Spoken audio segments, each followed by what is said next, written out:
പ്രിയപ്പെട്ടവരെ, മാതൃകാപരമായ ഒരുപാട് സംഭവങ്ങൾ നമ്മുടെ മുമ്പിൽ ഒരുപാടുണ്ടെങ്കിലും ഇത് ഒരു വ്യത്യസ്തമായ ഒരു സംഭവമാണ്. കഴിഞ്ഞ ഒരു വർഷം മുൻപാണ് ദുൽഫുവിന് 2 ഗ്രാം തൂക്കം വരുന്ന സ്വർണ്ണ മോതിരം കളഞ്ഞു കിട്ടുന്നത്.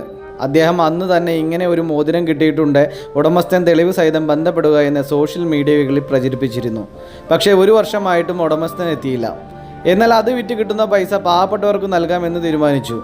അങ്ങനെയാണ് ദുൽഫു പാറപ്പുറവും ഞാനും ഷാജിയും കൂടി പകുതി പൈസ പാവപ്പെട്ട ഒരു പെൺകുട്ടിയുടെ വിവാഹത്തിനും ബാക്കി വന്ന പൈസയിലൂടെ കുറച്ച് പൈസ കൂടി മൊയിനുക്കാക്കും കൊടുക്കാനായി തീരുമാനിച്ചത്. ഇതിൻ്റെ പകുതി പൈസ നമ്മൾ ദുൽഫുവിൻ്റെ സാന്നിധ്യത്തിൽ വേറൊരു ആൾക്ക് കൊടുത്തിരുന്നു. ബാക്കി വരുന്ന പകുതി പൈസയിൽ കുറച്ച് നമ്മൾ കൂട്ടിയിട്ട് അങ്ങനെ മൊയിനുക്കാർക്ക് കൊടുക്കുക എന്നുള്ള ലക്ഷ്യത്തിലാണ് ലിബിൻകൊപ്പം പറഞ്ഞ പ്രകാരം ഇവിടെ എത്തിയിട്ടുള്ളത്. അപ്പോൾ എന്തായാലും നമുക്ക് കൊടുക്കാം.